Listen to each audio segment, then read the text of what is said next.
ಚಿತ್ರದುರ್ಗದಲ್ಲಿ ಶೋಭಾಯಾತ್ರೆಗೆ ಡಿಜೆ ನಿರಾಕರಣೆ ಮಾಡಿದ್ದಕ್ಕೆ ಶಾಸಕ ಯತ್ನಾಳ್ ರಾಜ್ಯ ಸರ್ಕಾರದ ವಿರುದ್ಧ ಆಕ್ರೋಶ ಹೊರಹಾಕಿದ್ದಾರೆ. ಈದ್ ಮಿಲಾದ್ಗೆ ಡಿಜೆ ಬಳಕೆಗೆ ಅನುಮತಿ ಕೊಡ್ತಾರೆ. ಈದ್ ಮಿಲಾದ್ ವೇಳೆ ಪಾಲೆಸ್ತೀನ್ ಧ್ವಜ ಪ್ರದರ್ಶನ ಮಾಡ್ತಾರೆ.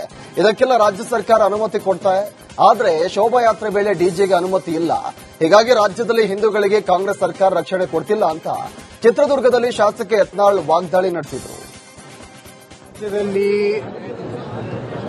ಈದ್ ಮಿಲಾದ್ಗೆ ಡಿಜಿ ಅನುಮತಿ ಕೊಡ್ತಾರೆ. ಈದ್ ಮಿಲಾದ್ದಲ್ಲಿ ಪಾಕಿಸ್ತಾನ ಧ್ವಜ ಹಾರಿಸಲಿಕ್ಕೆ ಕೊಡ್ತಾರೆ. ಈದ್ ಮಿಲಾದ್ದಲ್ಲಿ ಪಾಕಿಸ್ತಾನ ಪರವಾಗಿ ಘೋಷಣೆ ಕೊಡೋದು ಕೊಡ್ತಾರೆ. ಪ್ಯಾಲೆಸ್ತಾನ್ ಧ್ವಜ ಹಾರಿಸಲಿಕ್ಕೆ ಕೊಡ್ತಾರೆ. ಮತ್ತು 15 ನಿಮಿಷ ಪೊಲೀಸರು ಹಿಂಸರಿರಿ, ಇಡೀ ಹಿಂದೂಗಳನ್ನ ನಾವು ಮುಗಿಸಿಬಿಡುತ್ತೇವೆ ಅಂತ ಹೇಳುವಂತ ಪ್ರಚೋದನಕಾರಿ ಏನು ಕ್ಯಾಸೆಟ್ಗಳದ ಅದಕ್ಕೆ ಅನುಮತಿ ಕೊಡ್ತಾರೆ.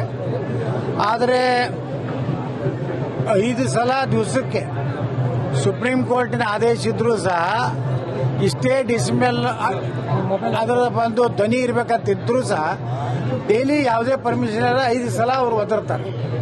ಅದಕ್ಕೆಲ್ಲ ಪರ್ಮಿಷನ್ ಇದೆ. ಅದು ಈ ಕಾಂಗ್ರೆಸ್ ಬಂದ ಮೇಲೆ ಅಂತರೂ ಇಡೀ ಕರ್ನಾಟಕ ಸರ್ಕಾರ ಇದು ಸಾಬರ ಸರ್ಕಾರ ಆಗಿದೆ. ಇಲ್ಲಿ ಹಿಂದೂಗಳಿಗೆ, ದಲಿತರಿಗೆ,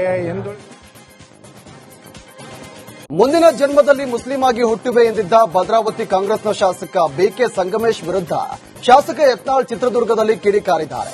ಇಸ್ಲಾಂನಲ್ಲಿ ಪುನರ್ಜನ್ಮ ಇಲ್ಲ ಅಂತ ಭದ್ರಾವತಿ ಶಾಸಕರಿಗೆ ಗೊತ್ತಿಲ್ಲ ಅಂತ ಟಾಂಗ್ ಕೊಟ್ಟಿದ್ದಾರೆ. ಅಲ್ಲದೆ ಕಾಂಗ್ರೆಸ್ ಸರ್ಕಾರಕ್ಕೆ ಕಾಲ ತುಂಬಿ ಬಂದಿದೆ, ಗಣೇಶನ ನೆಪದಿಂದಲೇ ಈ ಸರ್ಕಾರ ಬಿದ್ದು ಹೋಗುತ್ತೆ ಅಂತ ಭವಿಷ್ಯವನ್ನ ನುಡಿದ್ರು. ಅವರ ಧರ್ಮ ಗ್ರಂಥ ಪ್ರಕಾರ ಇಲ್ಲ. ಪುನರ್ಜನ್ಮ ಅನ್ನೋದು ಹಿಂದೂ.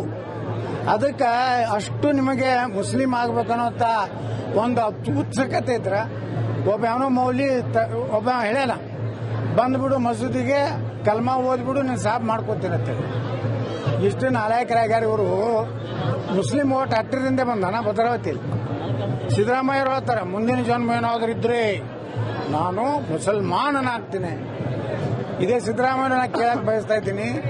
ಇಸ್ಲಾಂ ಅಂದ್ರೆ ಶಾಂತಿ, ಪ್ರವಾದಿ ಅಂದ್ರೆ ಶಾಂತಿ ದೂತ. ಈಗ ಯಾರು ಅಲ್ಲಿ ಯಾರು ಮಸೂದಿನ ಕಲ್ಲು ಒಗದವ್ರು ಯಾರು? ಏನು ಹಿಂದೂಗಳ? ಅದಕ್ಕೆ ಇವೆಲ್ಲ ನಾಟಕ ಮಾಡಿ ಬರೇ ಮುಸ್ಲಿಮರ ಸಲುವಾಗಿನೇ ಈ ಸರ್ಕಾರ ಅಲ್ಲ, ಅಂದ್ರೆ ಹಿಂದೂಗಳು ಓಟೇ ಕೆಲ ಕಾಂಗ್ರೆಸ್ಗೆ. ಅದಕ್ಕೆ ಇವರು ತುಂಬಿದೆ, ಕಾಲು ತುಂಬಿದೆ. ಅದು ನೋಡಕತ್ರಿ, ಗಣೇಶನ ನೆಪದಿಂದಲೇ ಈ ಸರ್ಕಾರ ಬಿದ್ದು ಹೋಗ್ತದೆ ಕರ್ನಾಟಕದಲ್ಲಿ. ಇನ್ನೇಮ್ ಹುಟ್ಲಾಕ ಕಾಂಗ್ರೆಸ್ನವರಿಗೆ ಓಲೈಕೆ ರಾಜಕೀಯ ಬಿಟ್ಟು ಬೇರೆ ಏನೂ ಗೊತ್ತಿಲ್ಲ.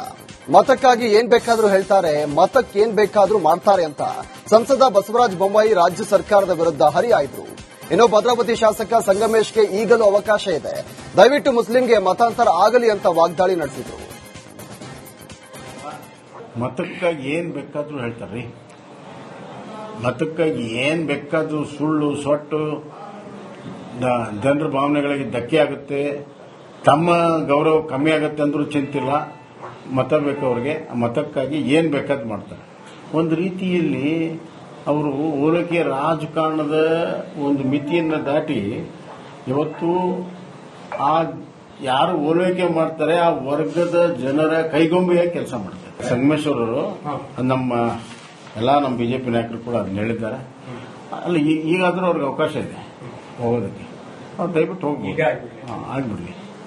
ಆದ್ರಂದ್ರೆ ಇತರರು ಒಂದು ತೀರ್ಮಾನ ತಗೊಳಕ್ ಅನುಕೂಲ. ಮತಕ್ಕಾಗಿ ಏನ್ ಬೇಕಾದ್ರೂ ಹೇಳ್ತಾರ್ರಿ. ಮತಕ್ಕಾಗಿ ಏನ್ ಬೇಕಾದ್ರೂ ಸುಳ್ಳು ಸೊಟ್ಟು.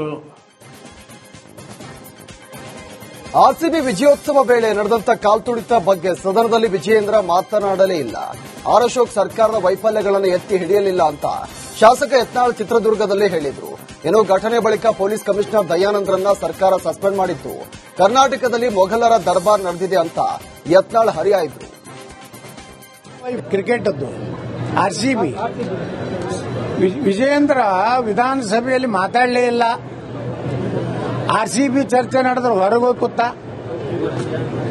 ಆರ್ ಅಶೋಕ್ ಯಾವ ಸರ್ಕಾರದ ವೈಫಲ್ಯದಿಂದ ಮುಖ್ಯಮಂತ್ರಿ, ಉಪಮುಖ್ಯಮಂತ್ರಿ ಮತ್ತು ಹೋಮ್ ಮಿನಿಸ್ಟರ್ ಕಂಪ್ಲೀಟ್ ಫೇಲ್ಯೂರ್ ಆಗಿದ್ದಾರೆ. ಪೊಲೀಸರ ಮೇಲೆ ಒತ್ತಾಯ ಮಾಡಿ ಅವರು ಪರ್ಮಿಷನ್ ಕೊಡ್ಲಿಕ್ಕೆ ತಯಾರಿದ್ದಿಲ್ಲ. ಪೊಲೀಸರು ನಮ್ಮ ಕಂಟ್ರೋಲ್ ಆಗೋದಿಲ್ಲ, ನಾವು ಈಗ ಎಲ್ಲ ತಯಾರಿ ಮಾಡ್ಕೋಬೇಕು, ಕನಿಷ್ಠ 1 ವಾರ ಸಮಯ ಬೇಕಂತ ಹೇಳಿದ್ರು ಈ ಪೊಲೀಸರು ಇಲಾಖೆ ಇವತ್ತು ಹೇಳಿದ್ರು ಸಹ ಪೊಲೀಸರ ಅವರ ವಿಚಾರನ್ನ ಕೇಳಲಾರ್ದೇನೆ ಇವರು ಏನ್ ಮಾಡಿದ್ರು, ಒಮ್ಮೆ ಸಿದ್ದರಾಮಯ್ಯನವರ ಸ್ವಂತ ತಮ್ಮ ಎಕ್ಸ್ ನಲ್ಲಿ ಟ್ವೀಟ್ ನಲ್ಲಿ ನಾಳೆ ಬಂದ್ಬಿಡಿ ವಿಧಾನಸಭೆ ಇದಕ್ಕೆ ಮೆಟ್ಟಲಿಗೆ ಭವ್ಯ ಮೆರವಣಿಗೆ ಮಾಡೋಣ ಅಂತ ಹೇಳಿದ್ರು. ಪಾಪ ಪೊಲೀಸ್ ಅಧಿಕಾರಿಗಳನ್ನ ಸಸ್ಪೆಂಡ್ ಮಾಡ್ತಾರೆ. ಅವ್ರನ್ನ ಅದಕ್ಕೆ ಮಾಡಿದ್ರಿ. ಮುಂದಿನ ಜನ್ಮದಲ್ಲಿ ಮುಸ್ಲಿಂ ಆಗಿ ಹುಟ್ಟುವೆ ಎಂದಿದ್ದ ಭದ್ರಾವತಿ ಕಾಂಗ್ರೆಸ್ನ ಶಾಸಕ ಬಿಕೆ ಸಂಗಮೇಶ್ ಇದೀಗ ಯೂ ಟರ್ನ್ ಹೊಡೆದಿದ್ದಾರೆ. ಮತಾಂತರ ಆಗುವುದು ಬಿಡೋದು ನನ್ನ ವೈಯಕ್ತಿಕ ವಿಚಾರ. ಮುಸ್ಲಿಮರ ಪ್ರೀತಿ ವಿಶ್ವಾಸ ನೋಡಿ ಈ ಹೇಳಿಕೆಯನ್ನು ಕೊಟ್ಟಿದ್ದೇನೆ. ಯಾರಿಗಾದ್ರೂ ನೋವಾಗಿದ್ರೆ ವಿಷಾದ ವ್ಯಕ್ತಪಡಿಸುವುದಾಗಿ ಹೇಳಿದ್ರು. ಇವತ್ತು ವಿರೋಧನೆ ಮಾಡೋದು, ಪರವಾಗಿರೋರು ಪರವಾಗಿ ಹೇಳ್ತಾರೆ, ವಿರೋಧ ಪಕ್ಷದ ವಿರೋಧ ಹೇಳ್ತಾರೆ. ಅದಕ್ಕೆ ನಾವು ತಲೆ ಕೆಡಿಸ್ಕೊಳಕ್ ಹೋಗಲ್ಲ. ನಾವು ಎಲ್ಲ ಧರ್ಮದಲ್ಲೂ ಹುಟ್ಟಬೇಕು ಅನ್ನೋ ಆಸೆ ಇದೆ ಅಂತ ಹೇಳಿ ನಾನು ವೈಯಕ್ತಿಕವಾಗಿ ಇಚ್ಛೆ ಪಟ್ಟಿದ್ದೀನಿ. ಅದು ಹೇಳಿರೋದು ನಿಜ. ಮುಸ್ಲಿಮ್ಸ್ ಆಗಿ, ಕ್ರಿಶ್ಚಿಯನ್ಸ್ ಆಗಿ, ಬೌದ್ಧನಾಗಿ, ದಲಿತ ಆಗಿ ಎಲ್ಲ ಧರ್ಮದಲ್ಲೂ ಹುಟ್ಟಬೇಕು ಅನ್ನೋ ಆಸೆ ಇದೆ ಅಂತ ವ್ಯಕ್ತಪಡಿಸಿದ್ದೀನಿ. ಅವೆಲ್ಲ ಹಾಕಿಲ್ಲ, ಎಷ್ಟು ಬೇಕಷ್ಟೇ ಆ ವಿಚಾರ ಎಲ್ಲ ಕಟ್ ಮಾಡಿ ಬೇಕಾಗಿದ್ದನ್ನ ಉಪಯೋಗಿಸ್ಕೊಂಡು ಇದನ್ನ ಚರ್ಚೆಗೆ ಅವಕಾಶ ಮಾಡಿಕೊಟ್ಟಿದ್ದಾರೆ. ಆದ್ರೂ ಕೂಡ ಈ 2 ವರ್ಷ 3 ವರ್ಷದಿಂದ ಟಿವಿ ಒಳಗೆ ಯಾವುದೋ ನಮ್ದು ಸಂದರ್ಶನ ಆಗ್ತಾ ಇದ್ದಿಲ್ಲ. ಈಗ ಇದೊಂದು ಸಂದರ್ಶನ ಆಗುತ್ತೆ. ವಿರೋಧ ಪಕ್ಷದವರು ಕಲ್ಲು ತೂರಾಟ ಖಂಡಿಸಿ ಮದ್ದೂರಿಗೆ ಹೊರಟಿದ್ದಂತಹ ಹಿಂದೂ ಕಾರ್ಯಕರ್ತ ಪುನೀತ್ ಕೆರೆಹಳ್ಳಿಯನ್ನ ಪೊಲೀಸರು ಅರೆಸ್ಟ್ ಮಾಡಿದ್ದಾರೆ. ಬಂಧನದ ಬಳಿಕ ಅಸಮಾಧಾನ ಹೊರಹಾಕಿದ ಪುನೀತ್ ಕೆರೆಹಳ್ಳಿ, ಕಾಂಗ್ರೆಸ್ ಸರ್ಕಾರ ಬಂದ ನಂತರ ಇದು ನನ್ನ 36ನೇ ಬಂಧನ ಅಂತ ಸೋಷಿಯಲ್ ಮೀಡಿಯಾದಲ್ಲಿ ಪೋಸ್ಟ್ ಅನ್ನು ಹಾಕಿದ್ದಾರೆ. ರಾಜ್ಯ ಸರ್ಕಾರದ ಹೊಸ ಒಳ ಮೀಸಲಾತಿ ನೀತಿಯಲ್ಲಿ ಅನ್ಯಾಯವಾಗಿದೆ ಅಂತ ಆರೋಪಿಸಿ ಬೆಂಗಳೂರಲ್ಲಿ ಬಂಜಾರ ಸಮುದಾಯ ಪ್ರತಿಭಟನೆ ಮಾಡಿತು. ಆಕ್ರೋಶವನ್ನು ಕೂಡ ಹೊರಹಾಕಿತ್ತೆ. ಇನ್ನು ಸಿಎಂ ಸಿದ್ದರಾಮಯ್ಯ ಅವರನ್ನ ಹಿಂದುಳಿದ ನಾಯಕ ಅಂತ ಬಿಂಬಿಸಿದ್ದಾರೆ. ಆದರೆ ಅವರ ಕ್ಷೇತ್ರದಲ್ಲಿ ಬಂಜಾರ ಸಮುದಾಯದವರು ಇಲ್ಲ ಅಂತ, ಅವರಿಗೆ ಅರಿವಿಲ್ಲ ಅಂತ ಮಾಜಿ ಶಾಸಕ ಪಿ ರಾಜೀವ್ ಹೇಳಿದರು. ಅವತ್ತು ಸಿದ್ದರಾಮಯ್ಯನವರು ಏನು ಭಾಷಣ ಮಾಡಿದ್ರು? ಮಾನ್ಯ ಸಿದ್ದರಾಮಯ್ಯನವರು ಹಿಂದುಳಿದ ವರ್ಗದ ನಾಯಕರು ಅಂತ ಹೇಳಿ ಬಿಂಬಿಸ್ಕೊಳ್ತಾರೆ. ನೀವು ಈ ಅಲೆಮಾರಿ ಸಮುದಾಯಗಳು ಅವರ ಸ್ಥಿತಿಗತಿಯನ್ನ ನೋಡಿದ್ದೀರಾ. ಅವರಿಗೂ ಕೂಡ ನ್ಯಾಯ ಕೊಟ್ಟಿಲ್ಲ. ಹಿಂದಿನ ಸರ್ಕಾರ ಬಂಜಾರ, ಬೋವಿ, ಕೊರಚ ಕುರ್ಮಕ್ಕೆ 4.5 ಕೊಟ್ಟಿತ್ತು. ಅಲೆಮಾರಿ ಸಮುದಾಯಕ್ಕೆ ಪ್ರತ್ಯೇಕವಾಗಿ 1% ಕೊಟ್ಟಿತ್ತು. 15% ಇದ್ದಂತಹ SC STಗಳ ಮೀಸಲಾತಿಯನ್ನ 17%ಗೆ ಏರಿಸಿತ್ತು. ಅವತ್ತು ಸಿದ್ದರಾಮಯ್ಯನವರು ಏನು ಭಾಷಣ ಮಾಡಿದ್ರು? ಇದು ರಾಜಕೀಯ ಗಿಮಿಕ್ಕು, 17ಕ್ಕೆ ಏರಿಸಿಲ್ಲ ಅಂದಿದ್ರು. ಇವತ್ತು 17%ಗೆ ಒಳ ಮೀಸಲಾತಿ ಕೊಟ್ರು ಅಂದ್ರೆ ನಿಮ್ಮ ಮಾತು ಸುಳ್ಳು ಅಂತ ಹೇಳಿ ತಲೆಬೂಡೆ ಕೇಸ್ನಲ್ಲಿ ಸೌಜನ್ಯ ಮಾವ ವಿಠಲ್ ಗೌಡನಿಗೆ ಎಸ್ಐಟಿ ಅಧಿಕಾರಿಗಳು ಗ್ರಿಲ್ ಮಾಡ್ತಿದ್ದಾರೆ. ನೇತ್ರಾವತಿ ತೀರದ ಬಂಗ್ಲೆಗುಡ್ಡದಲ್ಲಿ ಸೌಜನ್ಯ ಮಾವ ವಿಠಲ್ ಗೌಡನನ್ನ ಕರೆದೊಯ್ದು ಸ್ಥಳ ಮಹಜರು ಮಾಡಿದ್ರು. ಈ ವೇಳೆ ಇಲ್ಲಿಗೆ ಬಂದಿದ್ದ ಕುಡ್ಲಾ ರ್ಯಾಂಪೇಜ್ ಯೂಟ್ಯೂಬ್ ಚಾನೆಲ್ನ ಅಜಯ್ ಅಂಜನ್ಗೆ ಸ್ಥಳೀಯರು ತರಾಟೆಯನ್ನು ತೆಗೆದುಕೊಂಡ್ರು. ಕೂಡಲೇ ಸ್ಥಳದಿಂದ ವಾಪಸ್ ಹೋಗುವಂತೆ ಧರ್ಮಸ್ಥಳ ಯುವಕರು ಪಟ್ಟು ಹಿಡಿದ್ರು. ಇದೇ ವಿಚಾರಕ್ಕೆ ಪೊಲೀಸರ ಜೊತೆಯಲ್ಲೂ ಕೂಡ ವಾಗ್ವಾದ ನಡೆಸಿದ್ರು.